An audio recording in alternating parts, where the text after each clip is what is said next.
Sir, please don't drink the coffee. How a 12-year-old janitor's son saved the billionaire's CEO from drinking poison.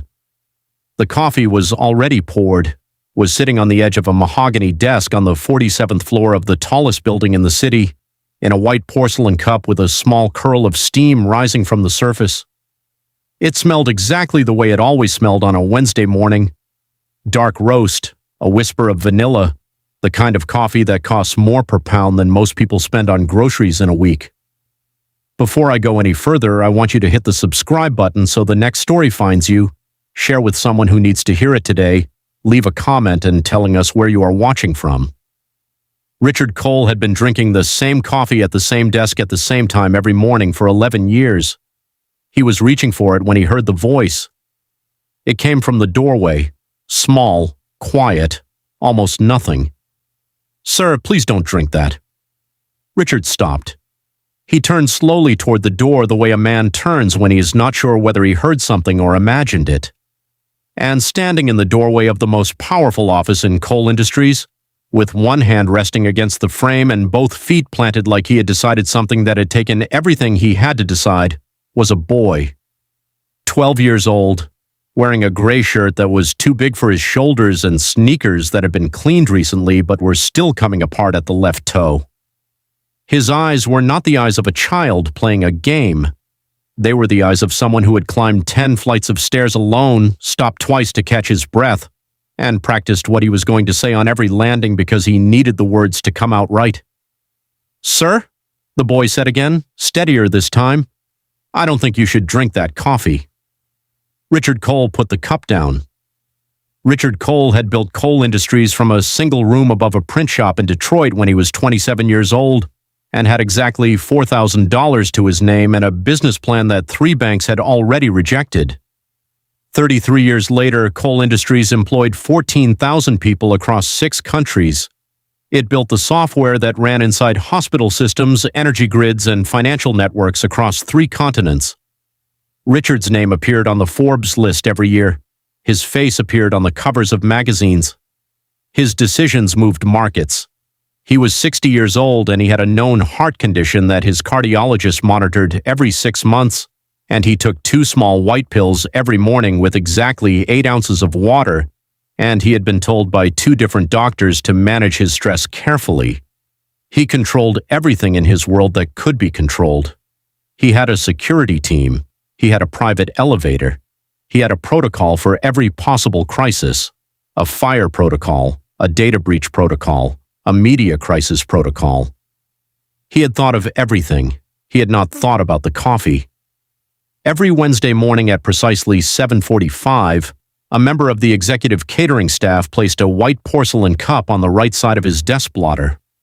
Richard was always on a call when it arrived. He never looked up.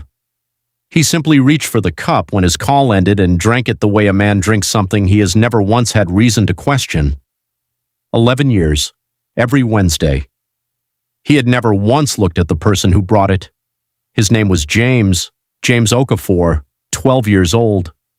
6th grade at Lincoln Middle School, where he had the 2nd highest reading score in his class, and a science teacher who had told his mother 3 months ago that James was the sharpest student she had taught in 15 years. His mother, Grace Okafor, worked the early morning cleaning shift at Cole Industries Tower. She arrived at 5 a.m. before the city was fully awake, and she cleaned floors and emptied wastebaskets and wiped down glass surfaces on floors 12 through 18 until her shift ended at noon. She had worked this job for 4 years. She had never been late. She had never called in sick more than twice in a calendar year. She knew the names of every security guard on the morning rotation and asked about their families by name. She earned $18.40 an hour. James came to the building with her on days when school was closed, and the neighbor who usually watched him was unavailable. His mother would set him up in the break room on the 14th floor with his backpack and his library book and a sandwich she had made at 4:30 in the morning before the sun came up. She would say the same thing every time. Stay here, read your book, don't bother anyone. James always stayed. James always read his book. James never bothered anyone until today. It started because of a wrong turn.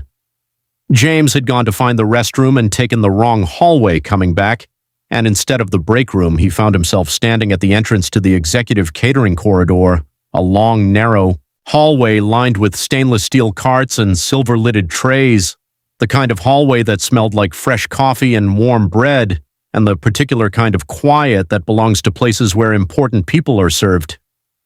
He was about to turn around when he saw the man. The man was standing beside one of the steel carts near the far end of the hallway. He was tall, wearing a dark suit that was too expensive for a catering uniform. His hair was cut close on the sides. He had a small scar along his left jaw, just below the ear, that caught the light when he turned his head. And he had a coffee cup in one hand and a small brown bottle in the other. James stopped. The man unscrewed the cap of the bottle carefully, the way someone unscrews something when they want the motion to be quiet. He held the bottle over the cup. He counted. James could see his lips moving 1, 2, 3, 4 drops. Then he screwed the cap back on. He took a folded napkin from his jacket pocket and wiped the bottle carefully, slowly, the way you wipe something you don't want to leave fingerprints on. He tucked the bottle into his inside jacket pocket. Then he picked up the cup and walked toward the executive elevator at the far end of the hall.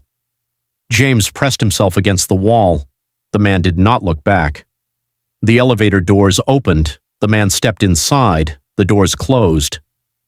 James stood in the hallway for a long moment. His heart was going faster than it should have been. He looked at the steel carts. He looked at the elevator doors. He looked at the spot where the man had been standing. His father had told him something once, 3 years ago, before the accident that had taken him. They had been sitting on the front steps of their apartment building watching a neighbor try to fix a car that kept making a sound it shouldn't have been making. His father had said, "When a grown man hides his hands, he's hiding something. Remember that." James remembered it now. He thought about the napkin. He thought about the dropped count. He thought about the fact that the man had no name badge when every single other person he had seen in that hallway was wearing one. He turned around and ran. He went to the security desk on the 14th floor first. He tried to explain what he had seen. The guard, a young man named Terry, who was reading something on his phone, looked up at James with the particular expression that adults use when a child tells them something they do not have time to process. "Kid, you probably just saw someone making coffee." "He had a bottle," James said. "He counted the drops and then he hit it. Could have been medicine." He wiped the bottle with a napkin. Terry looked at him for a moment. Then he looked back at his phone. James stood at the desk for 3 more seconds. Then he turned and looked at the directory board on the wall behind him. Coal Industries, Executive Offices, Floor 47. He found the stairwell door and pushed it open. He had never climbed 10 flights of stairs before. By the 3rd floor, his legs were burning. By the 6th, he stopped and put his hands on his knees and breathed for 30 seconds. By the 8th, he stopped again and thought about turning around, about going back to the break room and his sandwich and chapter 9 of his book, and pretending he had not seen anything. But he kept seeing the napkin. He kept seeing the careful hands. He kept hearing his father's voice. He pushed through the door on the 47th floor and walked down the corridor toward the corner office at the end. The door was partly open. He could hear a voice inside on a phone call. He stood at the door and waited. The call ended. He knocked twice on the frame. "Sir, please don't drink that." Richard Cole looked at the boy for a long time after James finished speaking. He was a man who had spent 30 years evaluating information, quickly separating the credible from the noise, the signal from the distraction. He looked at the boy's eyes. He looked at the steadiness of his hands. He looked at the way James had told the story, not rushing, not embellishing, not asking for anything. He picked up his desk phone. He called Marcus Webb, his head of security, 20-year veteran, former federal agent. A man who had worked for Richard long enough to know the difference between a routine call and a call that required him to move immediately. "Marcus, my office, now, south stairwell only, do not use the elevator." Marcus arrived in 4 minutes. Richard told him in 2. Marcus looked at the coffee cup. He looked at James. He nodded once in the direction of the boy, the way a man nods at someone he has just decided to take seriously. "Don't touch the cup," he said quietly. "Don't move it. I'll be back in 8 minutes." He was back in 6. The catering hallway camera footage had a 7-minute gap beginning at 7:31 a.m. The system log listed it as a scheduled maintenance refresh. Marcus had pulled the original backup server file in 3 minutes. The maintenance refresh had not been scheduled. The footage had been manually deleted and replaced with a loop, the same 11 seconds of an empty hallway, cycling on repeat. Someone in the building had access to the security system. Someone had planned this carefully enough to know exactly when the coffee would be prepared and exactly which camera covered the hallway where it would be tampered with. Marcus sealed the coffee cup in an evidence bag and sent it to an independent laboratory within 20 minutes. The results came out in 90 minutes. He looked up from the report and said, "It's a synthetic compound, colorless, nearly tasteless. In the concentration present in that cup, it would have caused cardiac arrest within 45 to 90 minutes of ingestion." He paused. "Given your medical history and your age, the death certificate would have read natural causes. No one would have ordered a toxicology screen." The room was very quiet. Richard looked at James. James met his eyes and said nothing. He did not look proud. He did not look frightened. He looked like a boy who had done the thing that needed to be done and was now simply waiting to see what happened next. There were 8 people in Coal Industries Tower with the level of system access required to manually pull and loop a security camera feed. Richard was one of them. Marcus was another. That left 6. Marcus had the list on Richard's desk within the hour. 6 names. Richard read them slowly. He had hired 5 of them himself. He had attended one of their weddings. He had sent flowers to another when her father died. He had trusted all 6 of them with the architecture of his company. His eyes stopped on the 3rd name, Thomas Hale, Chief Financial Officer, 11 years. Thomas had been Richard's first major hire after Coal Industries moved out of the print shop above the Detroit street and into its first real office. He had been with Richard through the company's first acquisition, its first public filing, its first international contract. He had stood beside Richard at the press conference when Coal Industries was named one of the top 50 employers in the country. 3 months ago, Richard had blocked a merger that Thomas had spent 8 months engineering. Richard had seen numbers in the deal that did not sit right with him, a shell company in the acquisition chain that had no clean paper trail, a valuation that shifted twice between drafts in a way that suggested someone on the inside was adjusting it for a reason. Richard had killed the deal in a board meeting in 40 minutes. Thomas had not raised his voice. He had nodded and said he understood. He had not understood. Marcus came back 2 hours later with 2 things.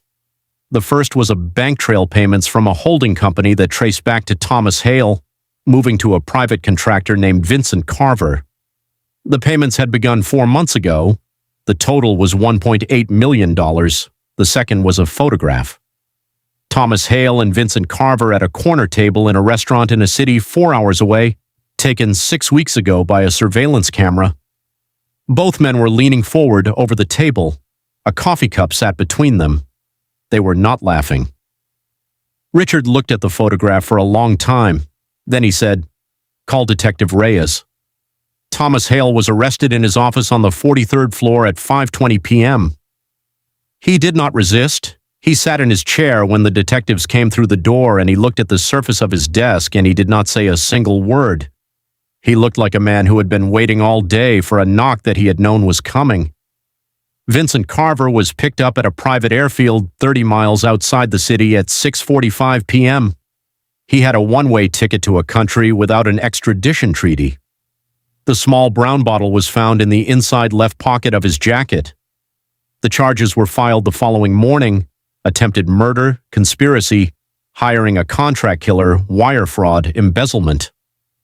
The list ran to 11 counts. The laboratory report was entered into evidence. The security footage loop was entered into evidence. The bank trail was entered into evidence. And the testimony of a 12-year-old boy named James Okafor, who had seen something that did not look right in a catering hallway on the 37th floor and had climbed 10 flights of stairs alone to say so, became the foundation on which the entire case was built. Grace Okafor was called up to the 47th floor at 7 p.m. She came alone. She was still wearing her cleaning uniform. Her name badge was crooked. She had been finishing her shift when the call came, and she had not taken time to change because the message had said to come immediately, and she had been afraid. She walked into the office and saw James safely, and her shoulders dropped the way a mother's shoulders drop when she has been holding her breath for 2 hours. Richard told her everything. He told her plainly and completely, without softening any part of it, because he understood that she was a woman who deserved the full truth about what her son had done that day. She listened without speaking. Her hand stayed on James's shoulder the entire time. When Richard finished, she was quiet for a long moment. Then she looked up at him and said, "Mr. Cole, that boy has been watching the world carefully since he was 4 years old.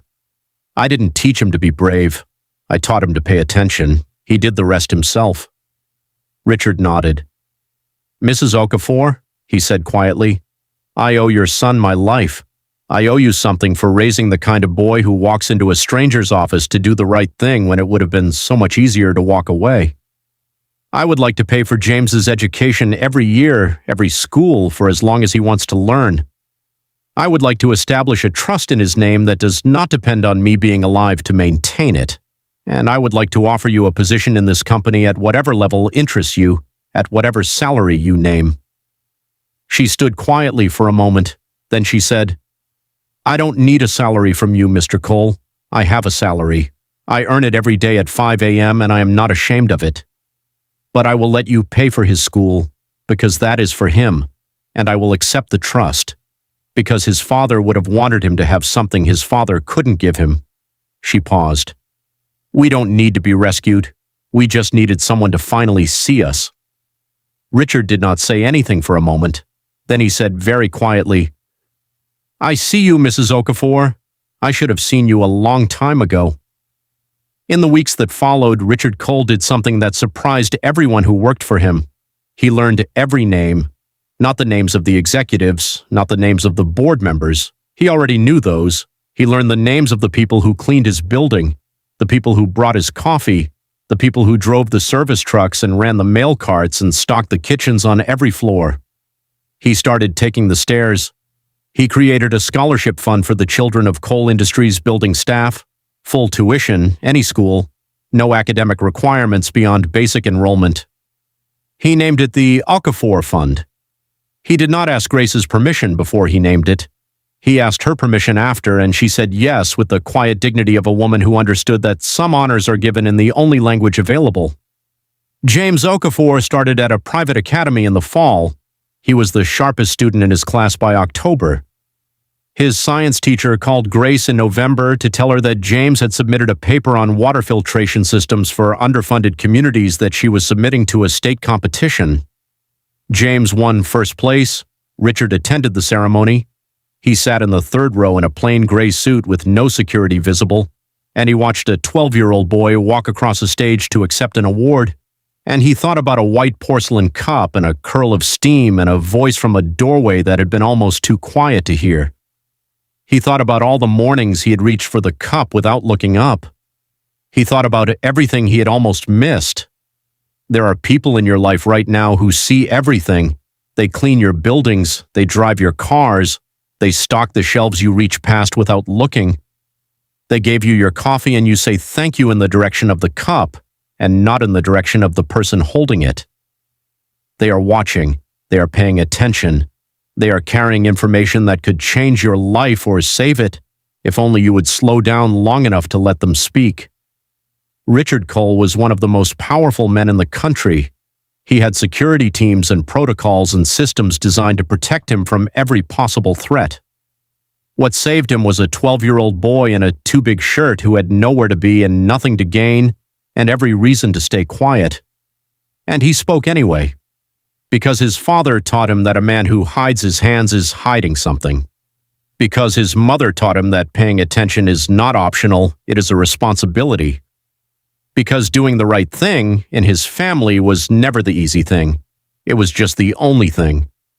Pay attention to the people around you, learn their names, listen when they speak, because sometimes the voice that saves your life is the one you almost didn't hear. If this story stayed with you, please share it with someone who needs to hear it today. Leave a comment telling us where you are watching from and what part of the story hit you the hardest. Subscribe to Real Drama TV so the next story finds you, and remember, always look up from the cup. Thanks for watching. Stay tuned. Next story coming soon.